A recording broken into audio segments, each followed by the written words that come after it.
Alright, so these are the millennial goals. I'm number 4, child mortality. Well, we have to reduce it. 우와. So this is my presentation, presented by me. And so why do children under 5 die? Well, as you can see, there's a lot of text here, so I'll just kind of summarize it for you. There's basically millions of children that die under the age of 5. It translates into 16,000 under 5 deaths per day. Basically, what else they're saying is more than half of the deaths could have been prevented. So they're kind of unnecessary. Leading causes of death in children under 5 are preterm birth complications, pneumonia, birth asphyxia, diarrhea, and malaria. Another interesting fact is nearly half of the deaths are newborns, and the figure that will rise as mortality rate for older infants continues to fall.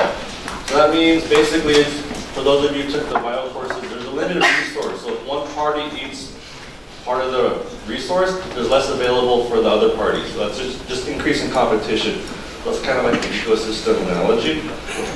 And then children in sub-Saharan Africa are more than 15 times more likely to die before the age of 5 than children in high-income countries. This is just, again, lack of resources and money.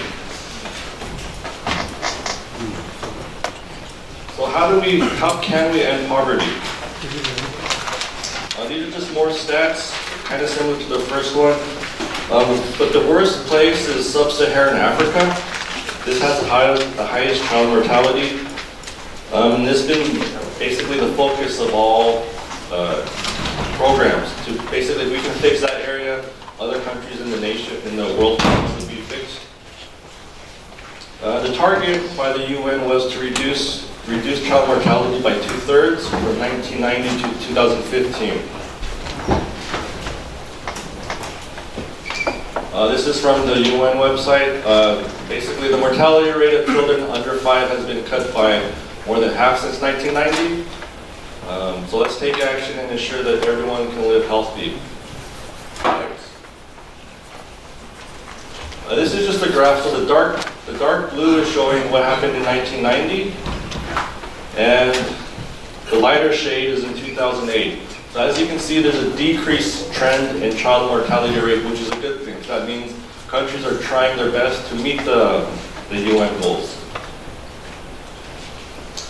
And one example or one successful case is measles, which is a preventable disease, and that's prevented by basically vaccinations. So deaths from measles, one of the top 5 diseases that account for half of all deaths to children under age 5 worldwide, fell by 74% between 2000 and 2007. And that's strictly due to vaccinations. So if you guys don't know, vaccinations are shots that are given to infants and newborns so that they don't get diseases like malaria, polio, and other diseases, measles, chickenpox, stuff like that. So don't believe the anti-vaxxers. And then there's new vaccines.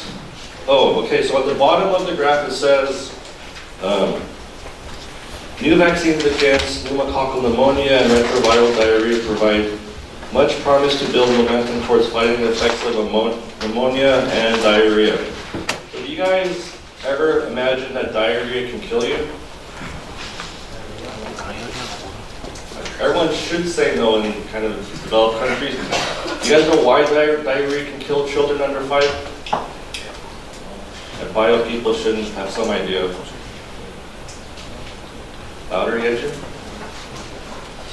Basically, diarrhea is just because your body didn't absorb all the nutrients and water. Your small intestine absorbs the nutrients, and then your large intestine reabsorbs any water that you digested.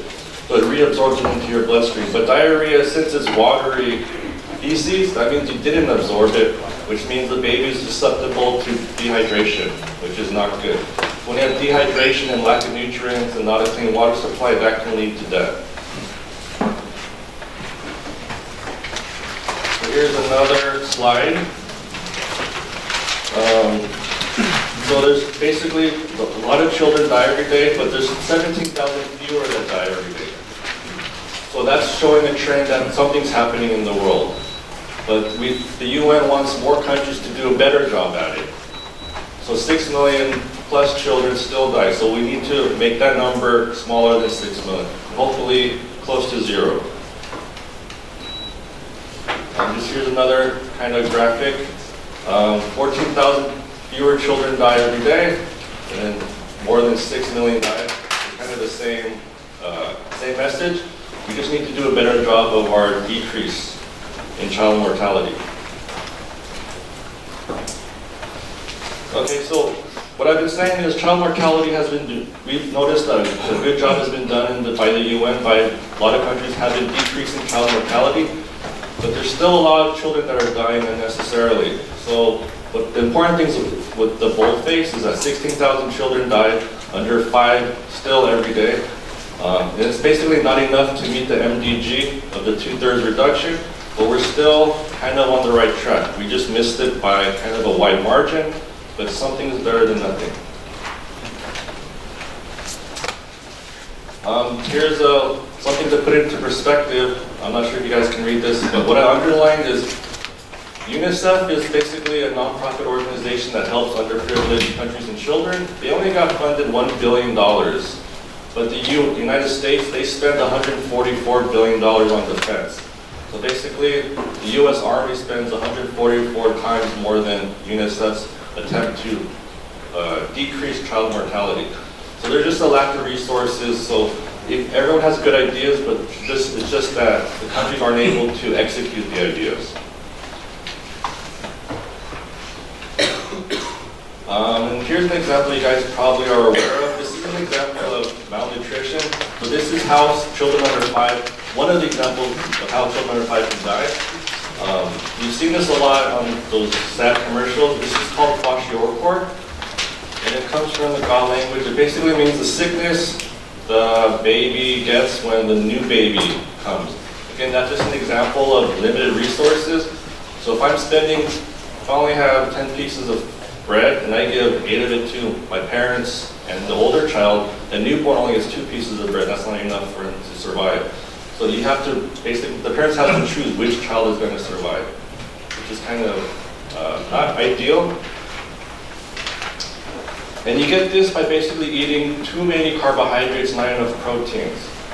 Everyone knows the food pyramid of carbohydrates, dairy, proteins, vegetables, and I think that's it. But they're not getting a balanced diet because they come from generally poor families with lack of resources. So why does kwashiorkor happen? It happens, the first paragraph is basically the biological explanation, where there's osmosis and you know the hypertonic solution, water goes into it, right? So basically, since protein is a big molecule, and protein is meats, beans, and fish, these children aren't getting a lot of protein. They're just eating rice and vegetables. So it's all carbohydrates. So what's happening is there's no protein in their capillaries and blood vessels to absorb water. So what's happening instead, the water's not going to the blood vessels, but going into the tissue. So all that water, all that swollen stomach is not an abundance of food, but just an abundance of water as opposed to staying in the blood vessels.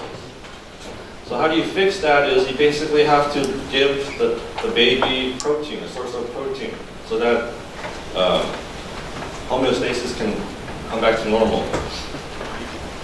And that's just giving them protein.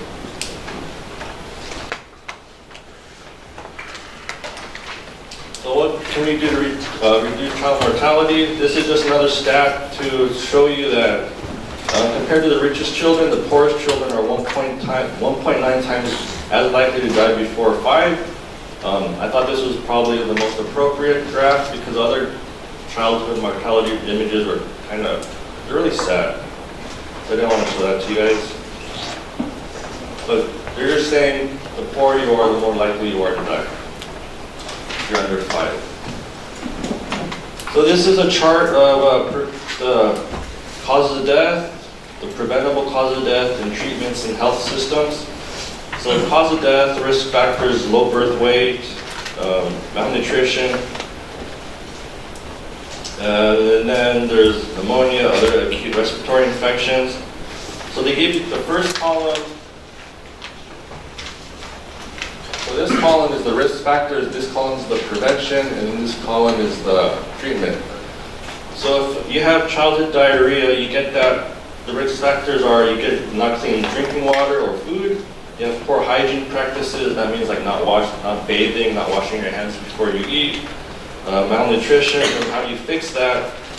How do you fix malnutrition? You get adequate nutrition. How do you fix unsafe drinking water? You basically try to find a clean source of water, like a new well.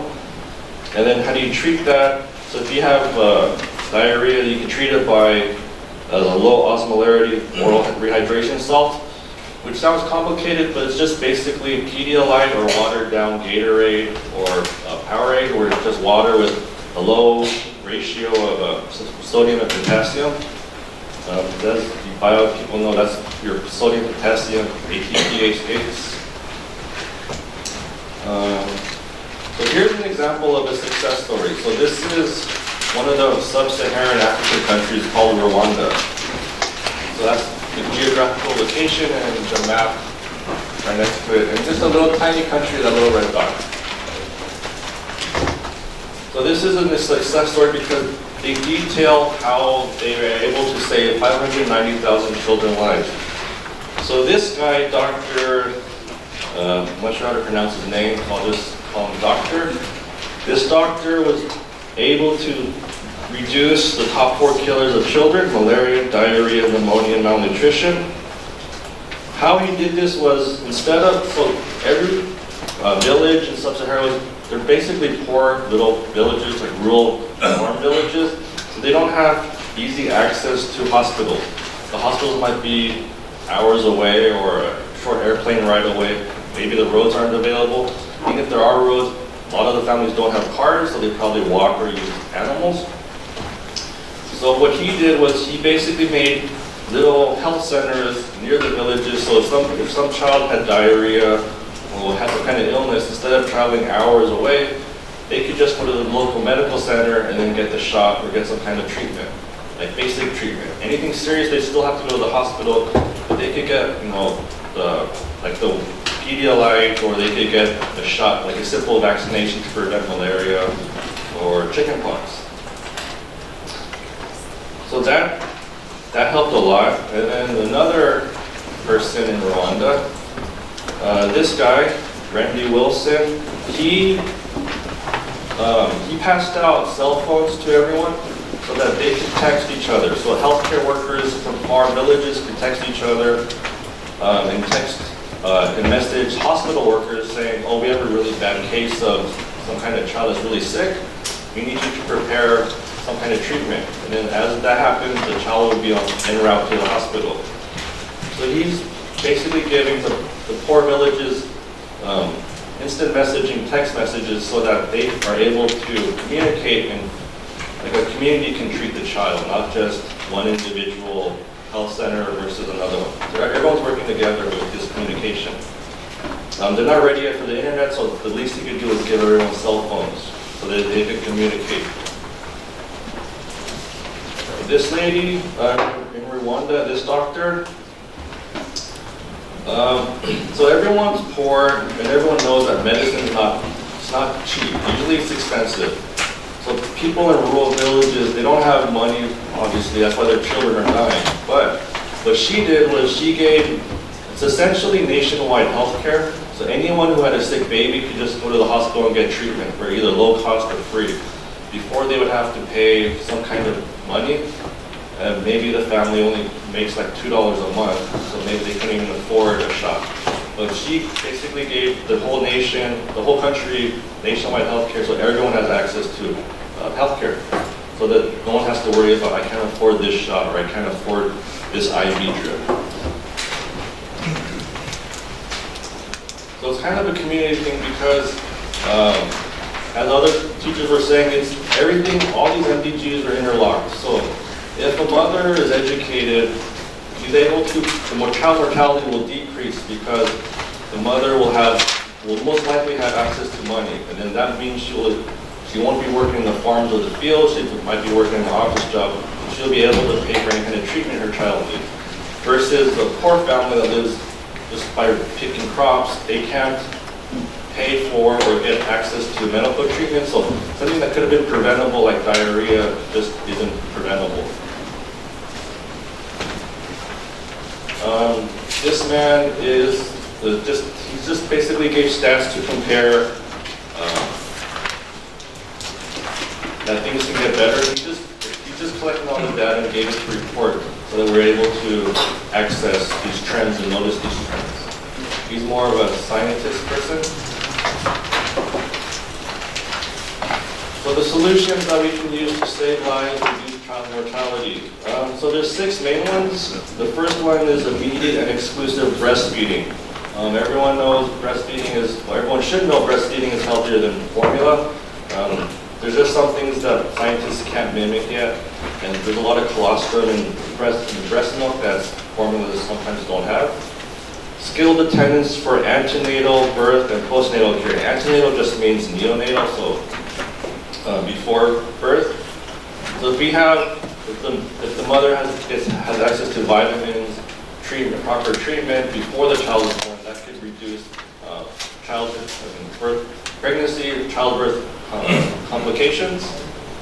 Access to nutrition and micronutrients. This is just basically eating healthy. They have access to healthy food, vitamins. Obviously, the child will grow up in a much better situation. Family knowledge of danger signs of child's health. So this also has to do with education of the parents. So if the baby's having diarrhea and the parents don't know, that's a sign of lack of water, or maybe it's the lack of clean water. If they knew that, they could text, if they had a phone, they could text their healthcare center and say, we need to come get a shot or let's get some IV drip.